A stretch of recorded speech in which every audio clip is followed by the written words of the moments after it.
Have you ever really looked at a world map? You know, all those countries with their neat borders and flags? It all looks so permanent, so solid. But what if I told you that this entire setup, this world of nations we take for granted, is actually a super new invention? Yeah, just a couple of hundred years ago, the idea of a nation like we think of it today, total fantasy. So, let's dive into how that fantasy completely redrew the map of Europe. Just look at this picture. It's incredible. Back in 1848, an artist named Frederic Sorrieu dreamt this up. He called it a world of democratic and social republics. You can see people from all over Europe, all over America, marching in this massive procession, each with their own flag, all heading past the Statue of Liberty. It's this beautiful, hopeful dream. But it really makes you wonder, right? How did we get from a continent run by kings and emperors to this?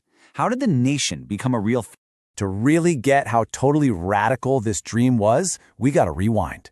We need to see the world it was trying to replace. Because trust me, before the nation-state, Europe was a completely different beast. Check out this map. This is Europe in 1815, right after Napoleon was defeated. Notice something missing? There's no Germany, there's no Italy. Instead, what you have are these huge, sprawling blobs on the map. The Austrian Empire, the Russian Empire, the Ottoman Empire. This wasn't a world of countries, it was a world of kingdoms and dynasties. Right, so here's the key thing to understand. Your identity was totally different. You wouldn't have thought of yourself as Austrian, for example. Nope. Your allegiance was to the Habsburg Emperor. And that empire, it was a wild patchwork.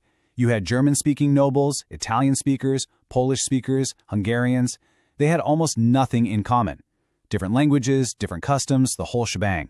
The only thing, and I mean the only thing, that held them all together was their shared loyalty to one guy, the emperor. But that old world of empires, well, it was about to get shaken to its absolute core. Because in 1789, a spark was lit in France, and it started a fire that would spread across the whole continent, all thanks to a radical new idea. This right here, this was the earthquake. The French Revolution basically said, you know what? The power to rule, what we call sovereignty, it doesn't belong to some king anymore. From now on, it belongs to the citizens of France. It was a total game changer. The people, together, were now the nation. They were the ones who would shape their own destiny. And of course, a new idea like this needed a new vocabulary. Words like la patrie, the fatherland, and le citoyen, the citizen, popped up. This wasn't just talk. It completely redefined your relationship with the state. You weren't just a subject of a king anymore. Now, you were a citizen of a nation, an equal member of a united community. And let me tell you, the old rulers knew exactly how dangerous this was. The Austrian chancellor, a guy named Metternich, was the ultimate conservative, and he had this famous line: "When France sneezes, the rest of Europe catches cold." He literally saw these ideas of liberty and nationhood as a virus, a disease that could infect all of Europe and just tear his entire world apart. And you know who ended up being the biggest super spreader of that virus? Ironically, an emperor himself, Napoleon Bonaparte. As his armies marched all over Europe, they brought these revolutionary ideas with them. He streamlined governments, he got rid of the old, clunky feudal system, and most importantly, he introduced the Napoleonic Code, which basically said everyone was equal before the law. So even though Napoleon actually destroyed democracy in France, his reforms accidentally planted the seeds of nationalism everywhere he went. But even after Napoleon was defeated in 1815, you couldn't put the fire out. The idea of the nation-state, well, the genie was out of the bottle. And this set the stage for a century-long tug of war between two totally different visions for Europe's future. So, on one side, you had the conservatives, guys like Metternich. Their whole goal was to hit the rewind button. They wanted to bring back the monarchies Napoleon had kicked out and keep everything traditional. But on the other side, you had the liberal nationalists. These were the folks inspired by the French Revolution. They were fighting for constitutions, for parliaments, and for creating brand new nation-states based on a shared culture and language. And this cartoon just perfectly captures the conservative crackdown. It's from around 1820, called the Club of Thinkers. The sign in the back basically asks, how long will we even be allowed to think? And to make sure nobody says anything out of line, get this, all the members are wearing muzzles. It's a fantastic visual for the censorship and repression of the time. But of course, trying to suppress an idea just makes it stronger. It drove the revolutionaries underground, into secret societies. And one of the most famous leaders was an Italian revolutionary, Giuseppe Mazzini. In fact, Metternich called him the most dangerous enemy of our social order. And why? Because Mazzini had this incredible, powerful vision that Italy couldn't just be a bunch of little kingdoms anymore. It had to be one single, unified republic. And as the century rolled on, Metternich's worst fears started coming true. That sneeze from France just kept giving Europe a cold.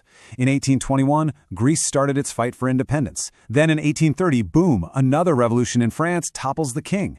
And then you get to 1848 and it's like a wildfire. A massive wave of revolutions just sweeps across the entire continent, everywhere from Germany to Hungary, with people demanding their own nations. Now, most of those 1848 revolutions were actually crushed. But the dream of a nation, it was far from dead.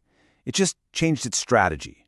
The next chapter of nation building wasn't going to be led by idealistic professors and poets, but by stone-cold politicians and powerful armies. And we see this perfectly in how Germany and Italy were forged.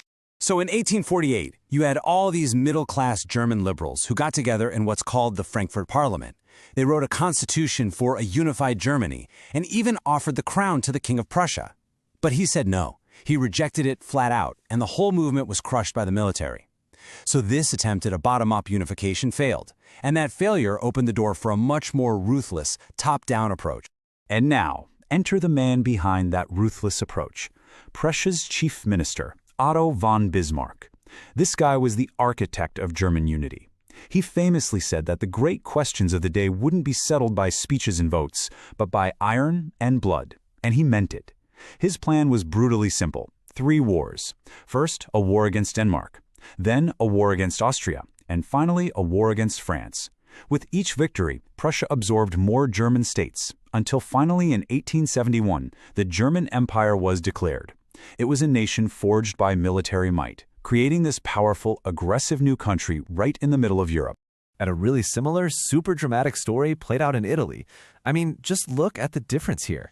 On the left, that's Italy in 1858, a mess of separate states, some controlled by Austria, some by the Pope. And on the right, just a few years later, a unified Kingdom of Italy.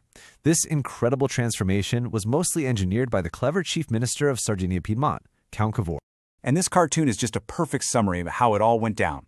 You see the famous revolutionary Giuseppe Garibaldi literally helping King Victor Emmanuel II put on a boot, and the boot is shaped like Italy. It shows how it took both the revolutionaries and the monarchy working together. And here's a funny little side story. A lot of the illiterate peasants who followed Garibaldi had no idea what Italia meant. They actually thought L'Italia was the name of the king's wife. So the maps were redrawn. Nations were built with war and politics. But after all the battles were fought and the borders were drawn, you're left with a much deeper question. What even is a nation?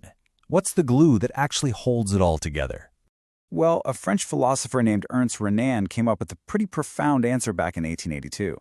He argued that a nation isn't just about sharing a language or living in the same place. It's not something you just inherit. No, he called a nation's existence a daily plebiscite, basically a daily vote.